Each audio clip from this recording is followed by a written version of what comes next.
Здравейте всички, уважаеми представители на медиите. Това е първия ни медиен брифинг. Като кмет на Благоевград бих искал да споделя с вас впечатление от първите няколко часа след встъпване в длъжност и да съобща няколко важни неща, които смятам, че всички граждани на Благоевград трябва да знаят. Започваме с това, което вече вчера казах, но в последните 24 часа успяхме да видим и на документи. Включително тази сутрин имахме оперативка с финансовия отдел на община Благоевград и вече може да потвърдим с числа, че в Благоевградска община има гигантска финансова дупка. Финансовата дупка се е получила поради следните обстоятелства.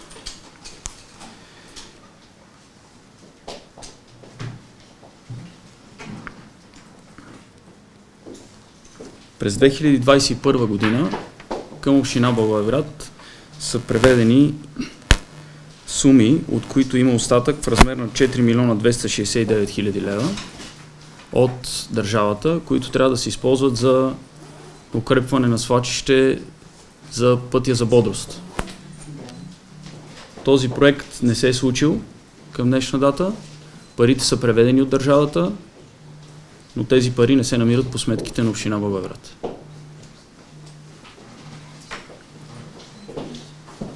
Към община Благоевград са преведени още пари за ремонт, обновяване и въвеждане на мерки за енергийна ефективност на камерна опера. Също целеви средства от държавата. Този проект се финансира от няколко различни източника, един от който е целеви средства по постановление на Министерски съвет. Тоест държавата ни дава тези пари, за да ги използваме за този обект. Остатъка, който би трябвало да се намира по сметки на общината, но не се намира по сметки на общината, е в размер на 524 хиляди лева. Значи добавяме към 4 милиона 269 хиляди 524 хиляди лева. Третия обект, който се финансира с целеви средства от държавата и които средства са платени авансово от държавата на общината, е проекта за улица Промишлена. Грубо там са преведени от държавата на общината около 2,5 милиона лева. Около 3,5 милиона лева, от които около 1,5 милиона лева са платени аванс на строителя. Строителя строи, към момента обектът е спрян. Тепърво подлежи да установим защо обектът е спрян и какво е необходимо, за да продължи изпълнението му. Но когато изпълнението продължи, строителя трябва да представи фактура в размер на около 2 милиона лева. Не, 1,5 са платени като аванс. Трябва да представи фактура за допълнителни дейности, общо за 2 милиона лева. Тези 2 милиона лева са преведени предварително от държавата на община Благоевград и към момента не се намират по сметките на общината. Или общата дупка по тези проекти е в размер на 6 милиона 786 хиляди лева. 6 милиона 786 хиляди лева.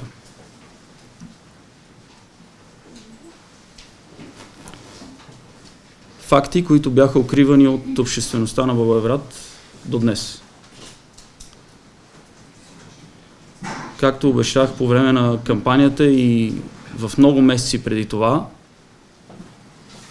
община Благоевград от тук нататък ще бъде управлявана прозрачно и цялата информация за нейното състояние ще бъде споделена с гражданите на Благоевград. Нищо няма да бъде прикривано, за да могат гражданите да знаят всъщност какво се случва тук. Така, продължаваме.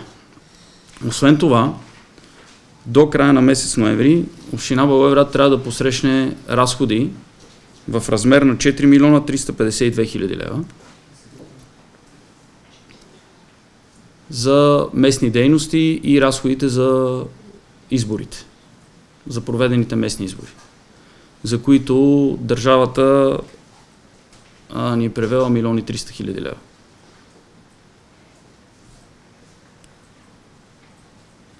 По сметките на общината обаче към момента има само 480 000 лева. Повтарям, до края на месец ноември трябва да изплатим без никакви условности 4 милиона 352 хиляди лева, а по сметки на общината към момента има 480 хиляди лева. Тази сутрин извиках представители на отдел местни данъци и такси, за да установим какви са възможностите за събиране на суми до края на месеца и до края на годината. Ориентировачно до края на месеца се очаква да се съберат около половин милион лева, а до края на годината общо около 2 милиона лева.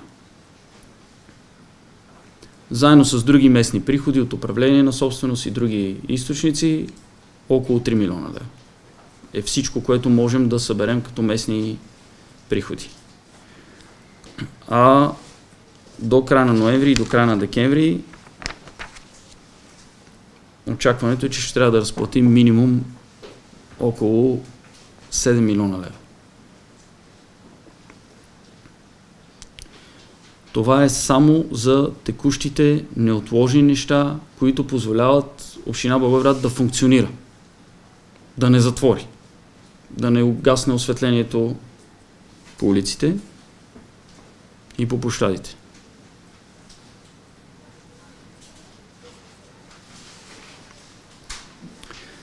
Отделно от това,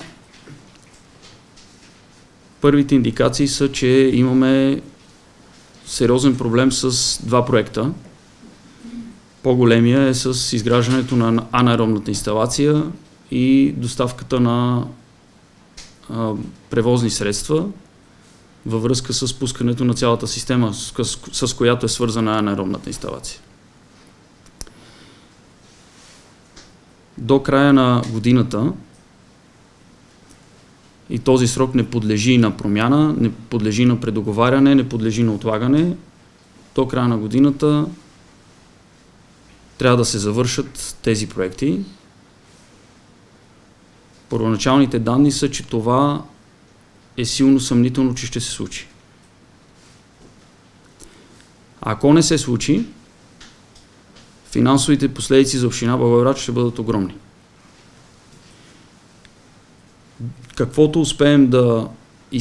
Каквото изпълнителите по обществените поръчки по тези проекти успеят да изпълнят, това ще ни бъде разплатено от ОПОС, управляващия орган на Оперативна програма Околна среда.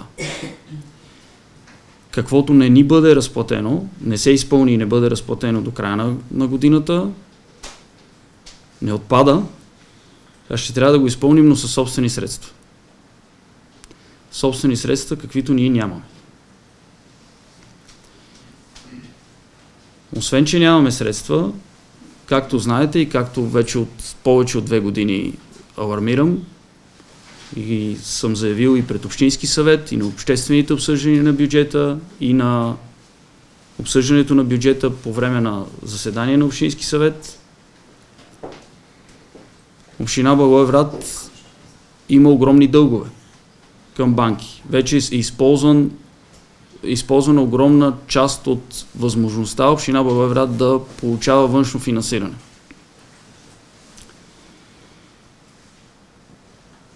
С други думи, към момента финансово за община Благоевград тази и следващата година, а и в дългосрочен план, нещата изглеждат доста безнадежни.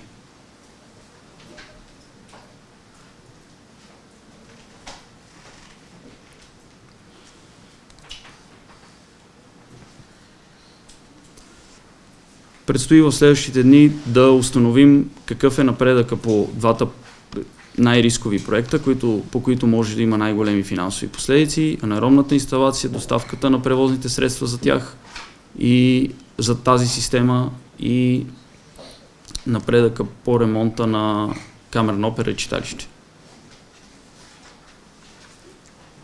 Свикал съм днес оперативки с целите екипи, които работят по това.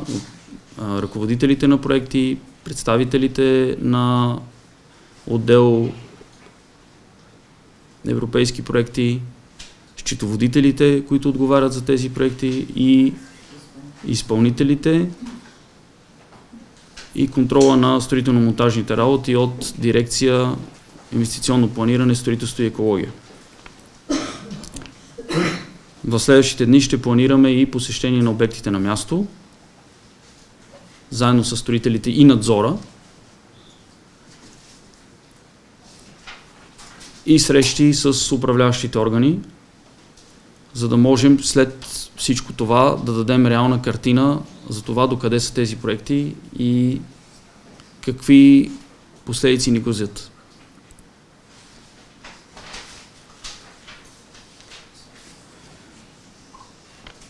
Разбира се, работим вече и по план за това как да преодолеем тази ситуация.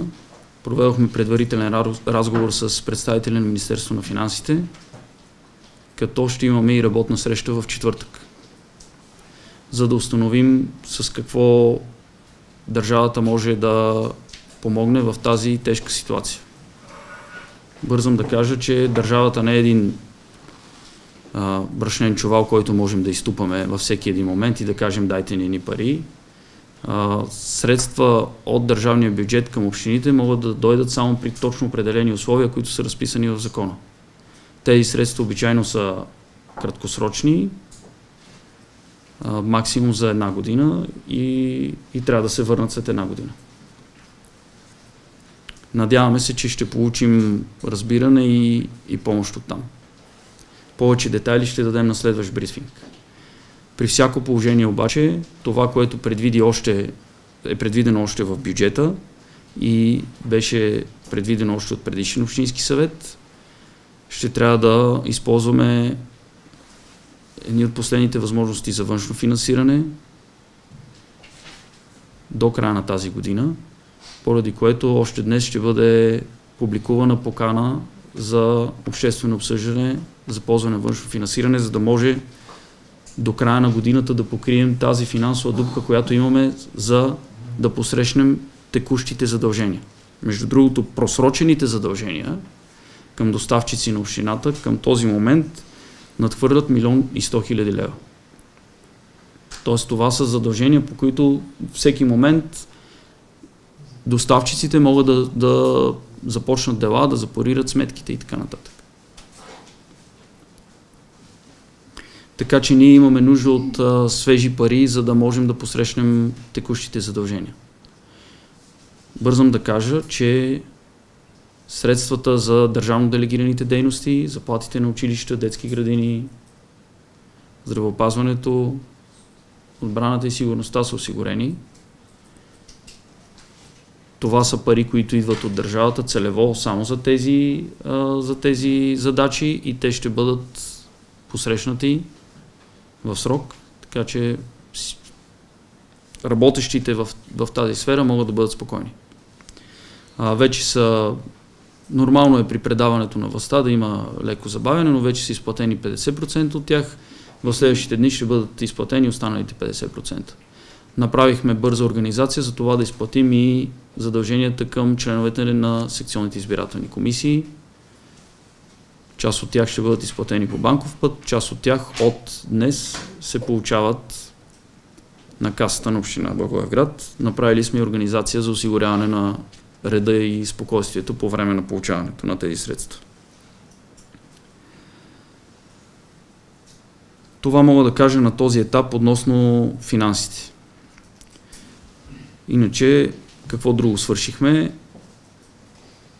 Вчера имах среща с всички директори на дирекции и ръководители на отдели в община Благоевград и съм възложил до четвъртък доклади за състоянието на всяка една от дирекциите, работата по текущите проекти, спешни проекти, забавени проекти, какви проблеми има, на какво се дължат и предложения за решение. В четвъртък след срещите в София, които ще имаме с Министерство на финансите, ще очаквам тези доклади и ще свиквам оперативки работна група по работна група за всеки един проект, за да можем да не пропуснем никакви срокове, доколкото обективно възможно и в зависимост от това каква е готовността по проектите. Това ще установим тепърва. Направих и обща среща с цялата администрация на община Благоевград вчера в 5 часа в зала 22 септември, за да се представя пред администрацията, да ги помоля да работят спокойно, да започнем всички заедно от бял лист, с заличени всякакви предразсъдъци и оттърсени от емоциите на изборите. Уверих абсолютно всички, че от тук нататък оценката на работата на всеки ще се базира на обективни критерии за професионализъм, свършена работа, изпълнени срокове и че каквито и позиции да са заемали служителите на община Благоевград, публично или не публично, това няма да влияе на оценката на тяхната работа. И същото, разбира се, помолих и тях. И ги помолих да бъдат мой коректив, да дават смело обратна връзка и критика, за да можем заедно да работим по най-добрия начин, да установим една спокойна работа, екипна работа тук в община Благоевград и да се оттърсим от страха, който е много осезаем.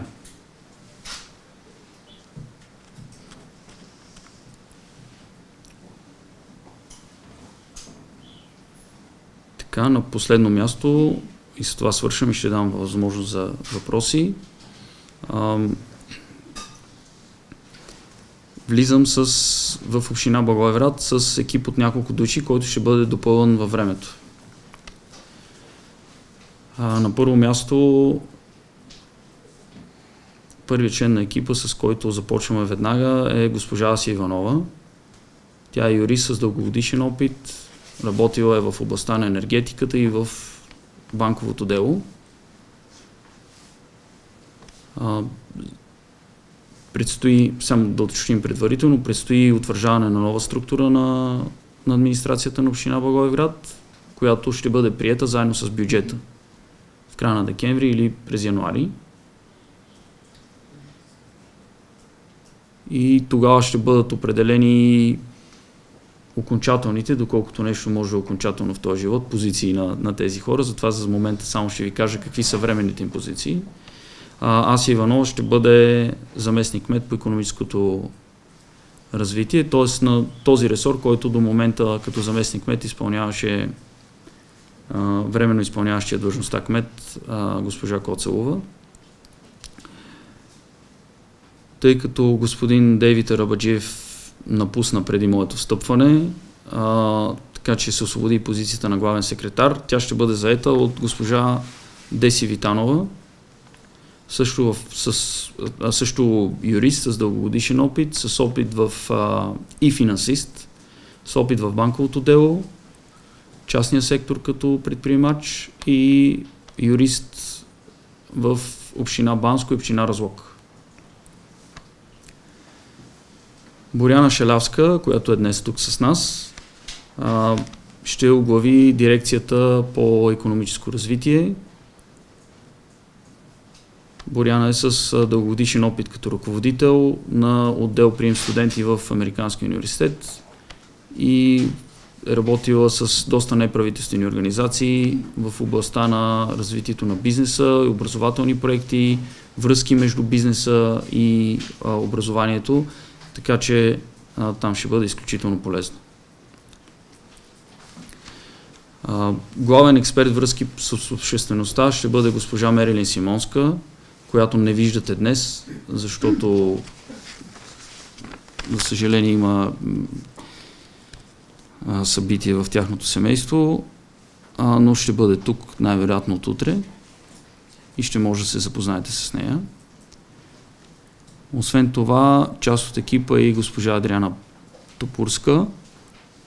Тя ще оглави дирекцията, която беше ръководена до сега от господин Бойко Начев, административно и информационно обслужване.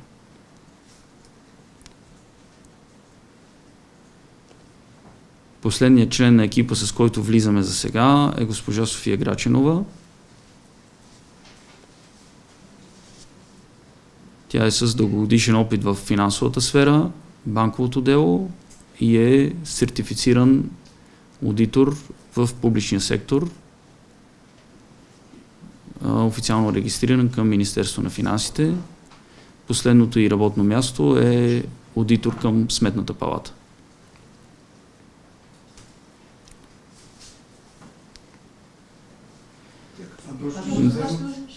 Тя ще се присъедини към финансовата дирекция.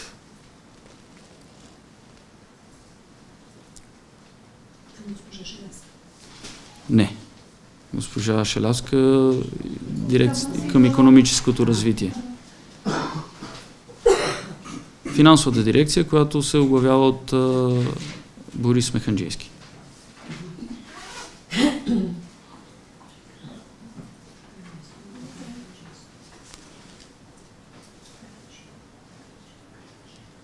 Така, продължаваме в следващите дни с интензивно запознаване с текущите проблеми, текущите договори, проекти и най-вече финансовото състояние, укрепване на финансовото състояние и гарантиране, че ще успеем да завършим годината успешно. И конкретно по проектите, които оперативните програми изтичат. Това са най-важните ни задачи. Бързам да успокоя, че започнахме работа и по коледната украса, така че коледното граче ще си го има, елхата ще я има. Може да има леко забавяне от няколко дни, но като цяло всичко ще бъде нормално в тази посока. Изкуствена елха или естествено? Елхата, доколкото разбираме, е собственост на общината, тази, която сме имали миналата година. Можем да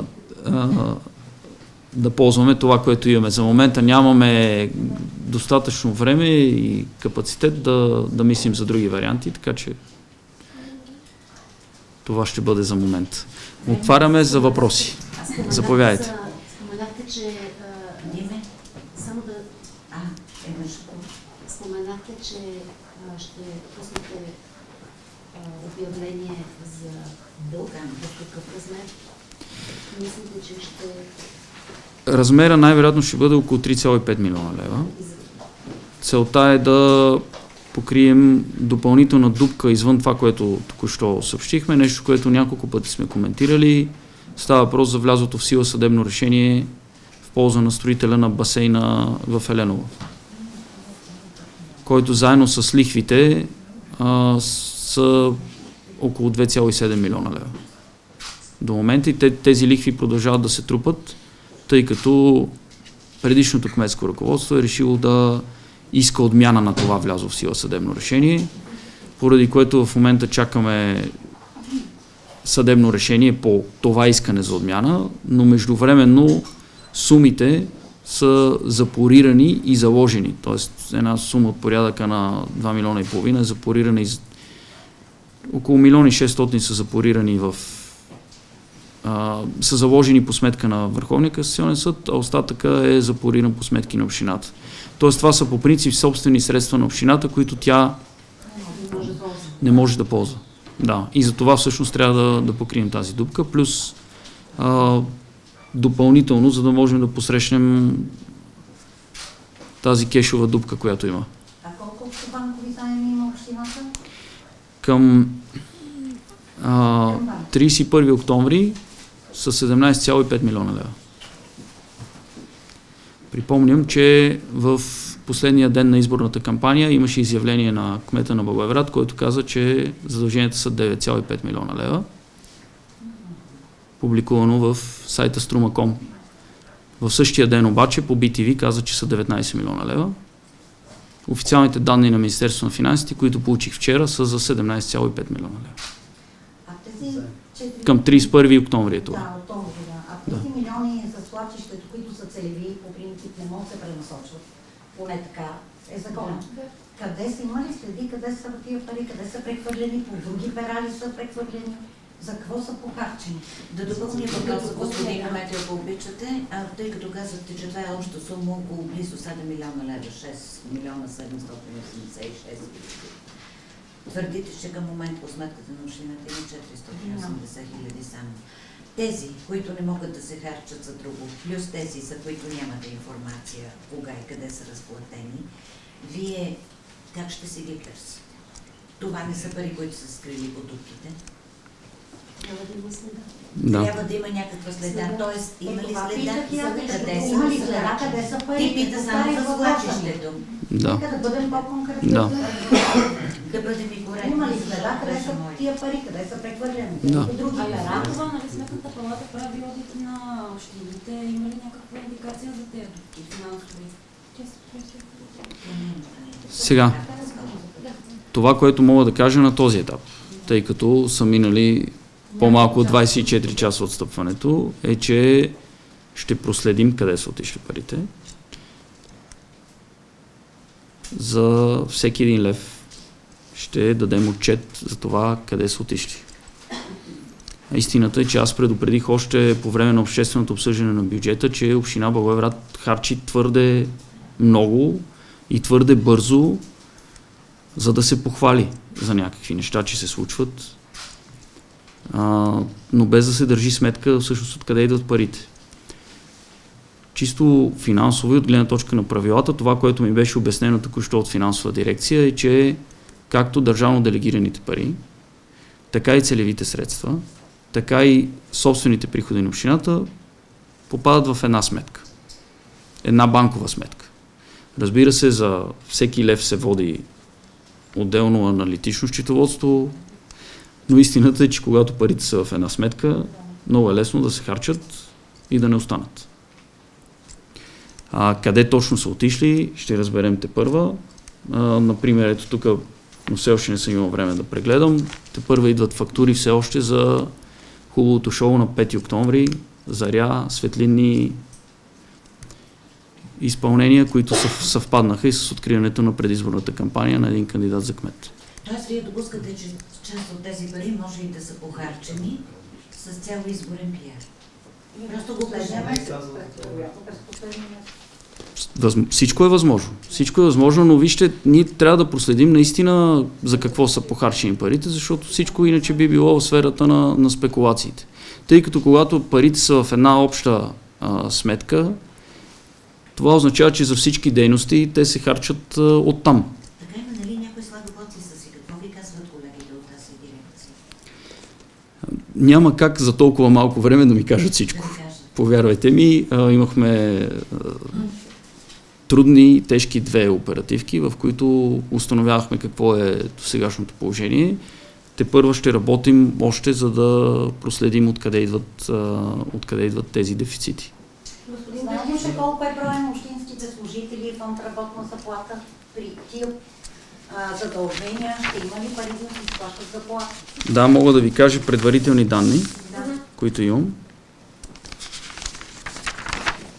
Средномесечно заплатите и осигуровките за общинска администрация към момента са около 600 хиляди лева.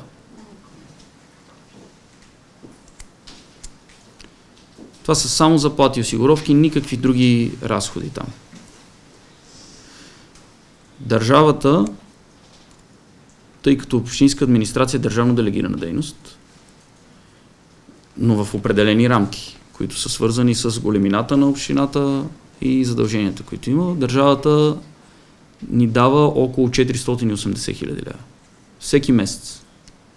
Тоест ние в момента харчим с около 120 хиляди лева повече всеки месец за администрация, отколкото ни дава държавата. Това ще намалите съкръщение. Така, за момента коментирам само тези факти. За да можем да говорим за съкращения, отговорност и така нататък, трябва наистина да се направи смислен и обективен анализ. Не искам да се хвърляме веднага в изводи и, как да кажа, някакви популистки резки действия. Това не е моят стил. Имайте предвид, че община Благоевград е гигантско предприятие. Тя се занимава с изключително много дейности. Така че аз не изключвам вероятността да се окаже, че държавно делегираната администрация не е достатъчна, за да се справим с всички тези дейности, тъй като ние сме областен град и имаме множество проекти и по тези проекти също трябва да има достатъчно административен капацитет. Тъй, че Нека не бързаме. Може и да е така, може и да не е така. Това трябва да подлежи на обективен анализ, а не на махане с ръка и размахване на брадва. Господин Бекушев, бих искал да ви цитирам няколко изречения от пресконференцията в понеделник на господин Стоянов, че ви предстоят 5 лентички. Пак казвам, цитирам. НХГ, игрището в Рилци, Покровнишкия мост, анаеробната инсталация и читалището. И също така изречението, пари има, трябва воля. Може ли коментар по темата? И още нещо. Господин Стоянов съобщи, че до 16.11, което означава утре, изтича срока за проекта за хай-тех парка в парк Македония. Какво ще правите с него? Да подадете проектно предложение. Така, един по един въпросите. Да. За всеки един от проектите тепърва ще установим тук къде е стигнал. Казах ви, че днес след обед ще имам интензивни срещи с екипите по тези проекти. Първоначалните данни са, че нито един от проектите не се движи в срок. Първо. Второ. Моста на Покровник,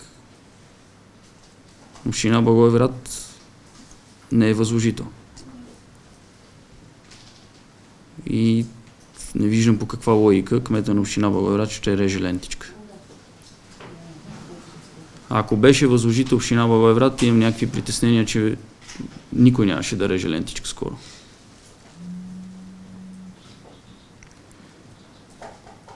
Анаеробната инсталация е под изключителен въпрос. Лично ще се ангажирам с това да проверявам с очите си какво се случва там. Но не искам да казвам нищо повече, докато наистина не видим на какъв етап е изпълнението. Човека, който е контролирал строително-монтажните работи от името на община Благоевград, е досегашният директор на дирекция инвестиционно планиране, строителство и екология, господин Треновски. Може би знаете, че той напусна преди встъпването ми в длъжност. Там имаше и проверки от Европейската прокуратура във връзка с тия... Не мога да кажа повече. Казвам само фактите, които знам със сигурност. Отделно ще имаме специално за анаеробната инсталация, тъй като там остават изключително големи числа за плащане и за верифициране. Ще имаме отделна пресконференция само по тази тема. Но когато установим фактите. Хай-тех парка, както съм казвал и в предизборната кампания, проектът за хай-тех парк е върху имот, за който има много ясно писмо от Министерството на регионалното развитие и благоустройството до община Благоевград,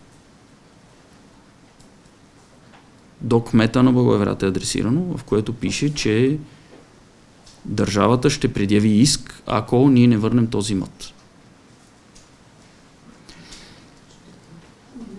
В тази връзка още днес ще изпратим писмо с покана до областния управител, Министерство на регионалното развитие и благоустройството, Министерски съвет и Министерство на отбраната за съставяне на работна група за разрешаване на въпроса със собствеността на този имот.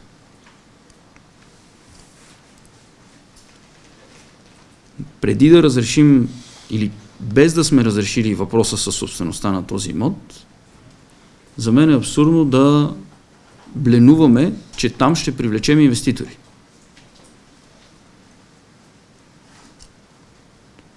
Аз съм представлявал много инвеститори в живота си. Първото нещо, което проверяват инвеститорите преди да купят един имот или да го наймат, е дали за него има имотен спор. Първото нещо. А ако има имотен спор, инвеститора не идва. Толкова е просто. Сега по отношение на подаването на проекта, това е отделна линия на действие. За да подадем ние утре проекта, той трябва да е готов. Няма как днес да подготвя проект или утре и да го подам. Така че, да, значи това ще го установим днес и утре, дали наистина е подготвен.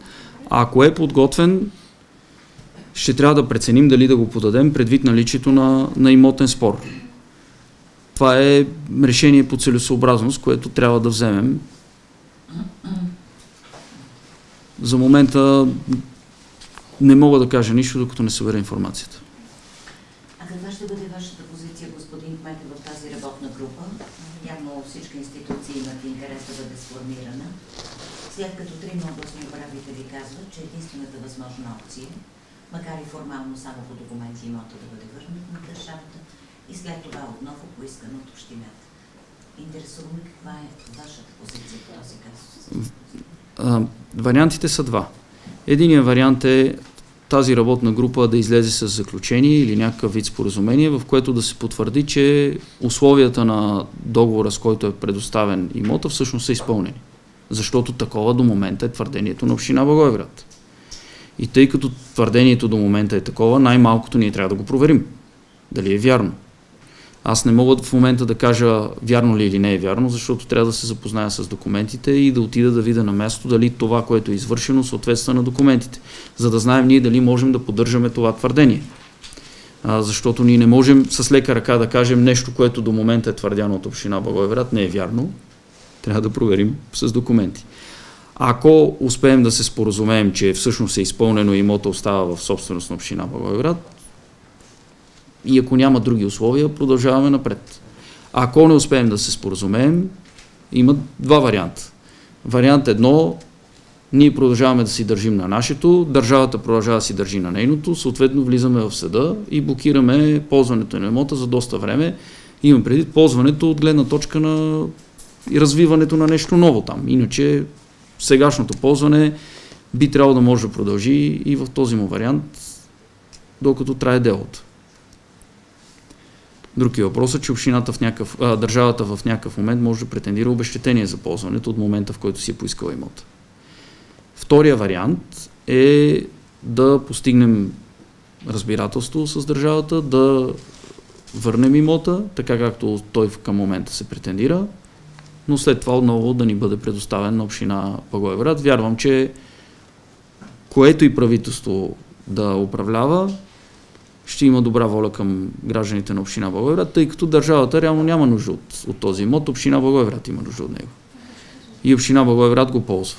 Така че ще разчитам на един открит диалог с държавата за това как да разрешим въпроса. Значи ние да упорстваме и да казваме, ще правим едни страхотни неща, там ще привличаме инвеститори, докато държавата ни казва, не, няма да го правите, ще предявим срещу ваш иск. Това е задънена улица, от която само можем да загубим и ние и държавата. Още повече, че държавните такси, само и хонорари, които ще се платят адвокатски по едно такова сложно дело, ще бъдат гигантски. Така че аз много бих искал държавата изобщо да не започва това дело. Последната ми информация е, че те имат пълна готовност да го направят. И е въпрос на няколко дни да предявят исковата молба. Именно за това ще поискам тази работна група да съставим, така че по възможност да постигнем разбирателство. Последно време се запомни така тенденция за напрежението остава кмет областен управител. Вие вече разговаряхте ли с областен управител? Изяснили ли сте някакви позиции по спорните въпроси? Последно време, като възникват да върнат и решение на Общински съвет. Сега, когато се връщат решения на Общински съвет, това са отношения между областния управител и Общински съвет. Честно казано, не съм запознат в детайли с всички тези казуси. По отношение на казуса с Парк Македония сме имали предварителен разговор и мисля, че там ще имаме базисно разбиране, но имайте предвид, че областният управител е представител на държавата и той се съобразява с инструкциите на... Не, вижте, само да кажем, по отношение на нападките и целият този език, който се размени между областна управа и община, и кмет на община през последните няколко години, това спира. Не може институциите да дадат такъв тон на обществен разговор. Категорично не съм съгласен с това и няма да си го позволя повече. При всяко положение. Господин Викушев, може ли пак няколко думи за вашите заместници за кметове? Казахте, че няма да бързате. В какъв горе-долу срок очакваме да ги обявите? Имате ли поставен? Не, нямам поставен такъв срок. Аз съм обещал по време на кампанията, че ние ще имаме отделен заместник кмет по образованието. и отделен заместник кмет по културата. Там обаче няма да бързам, защото искам да чуя колкото се може повече възможности и повече възможни хора, включително към представителите на културните среди в Благоевград, на общинските културни институти. Съм отправил покана по време на кампанията да предлагат имена, които те смятат за подходящи. Така че тук в режим на диалогичност очаквам да изберем най-доброто име. Естествено, най-добрите имена, естествено решението е мое, но бих искал да изслушам повече хора в тази сфера и там нямаме спешни неща, поне не и от порядъка на това, което говорихме в началото на тази пресконференция. Имате ли искам само да допълня за броя на оставките, които до момента са подадени към вас от бившия екип? Точен брой не знам, но те излязоха по медиите. Главният секретар, заместник кметовете, да, директора на дирекция инвестиции и строителство. Това са важни позиции, но ще търсим начин да се справим. Има ли този позиции човек, който искате да съдържите като експерт? Аз и към администрацията, и към директорите на дирекции, към всички се обърнах с това, че на всеки ще дам възможност да покаже своя професионализъм. Така че хора, които са работили дълги години в общината, в никакъв случай с лека ръка няма да се разделяме с тях, по каквито и да било причини, извън евентуално ако се окаже, че не е вършена работа както трябва. И то не е вършена по отговорност на съответния служител. Между другото, прекратихме правоотношението на, това пропуснах да кажа, на ръководителя на общинско предприятие Приют. Точно така. И там ще има нов временно изпълняващ длъжността. Да, това е новина. Мотивът е очевиден.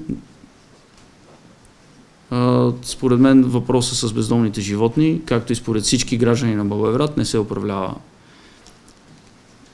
както трябва. Резултатите са незадоволителни, а Приюта е един от основните стълбове на политиката и на програмата за овладяване на популацията на бездомни животни. Временно изпълняващ длъжността, управител на директор, мисля, че се казва, на Приюта, ще бъде госпожа Ирена Везенкова. Да, тя е с опит в ръководството на дейности, в които има така ветеринарна дейност, има подкрепата на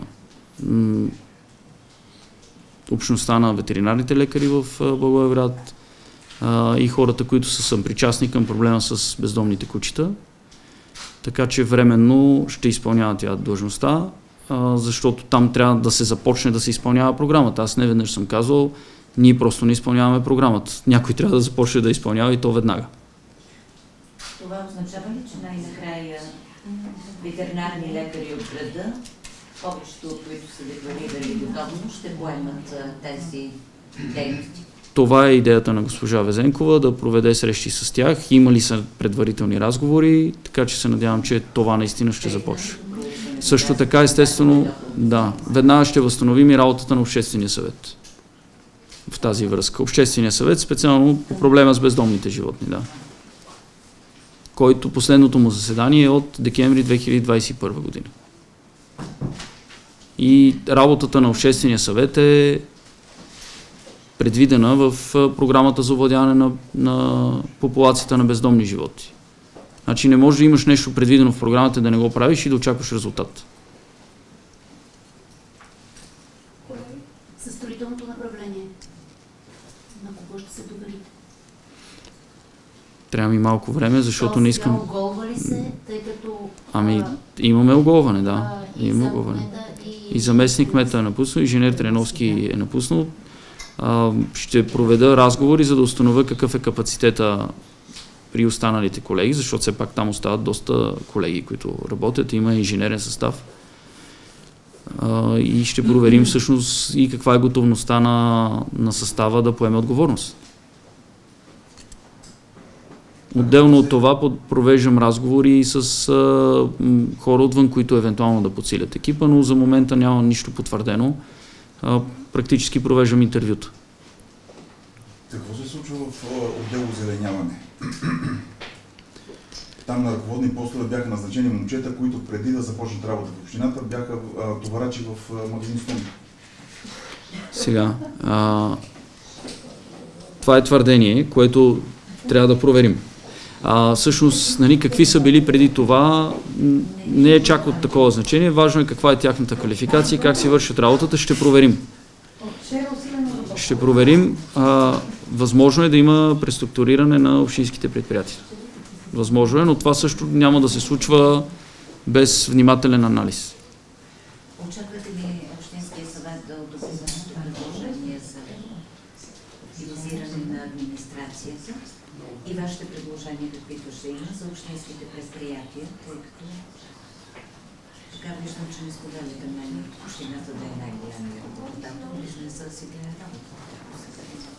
Силно се надявам и ще разчитам на разбирането на Общински съвет и на обществеността в Благоевград, че мерките, които ще вземем, тъй като ние много ясно ще ги обясним защо правим едно или друго, че мерките, които ще вземем, ще бъдат подкрепени, както от Общински съвет, така и от обществеността, особено на фона на това финансово състояние, което очертах в момента. Много е важно. Около 7 милиона е само около заплатите и осигуровките. Много е важно да кажем, нямаме за самоцел освобождаване от хора, чистки или нещо подобно. Просто трябва да видим кое е най-оптимално от гледна точка на от една страна общината да си върши работата, както администрацията, така и второстепенните разпоредители, които са общинските предприятия и звена, и от друга страна да можем това нещо да го финансираме. Това е. А ако можем да постигнем оптимизация, чудесно. А казахте, че сте провели някакъв предварителен разговор в Министерството на финансите. Срещате ли там някаква подкрепа? Има ли, как да кажа, индикации за помощта, която може да разчитате финансово от Министерството? Вижте, хората там са професионалисти и те работят с общините, имат си отделен заместник, финансов министър, който отговаря за общините, има цяла дирекция. Те имат разбиране, знаят какво е положението в общините и знаят какво е положението в Благоевград, защото там им се докладва абсолютно всеки месец. Така че благоразположение естествено има, но въпросът е дали можем да се вместим в рамките, които дава закона от една страна и второ с какво разполага самата държава като възможност, защото ние не можем просто да кажем имаме една дупка от 10 милиона, покрийте ние, така не става. Има закон, има правила. Ще разговарям в четвъртък. Благодаря ви и аз. Трябваше малко по-оптимистичен финал.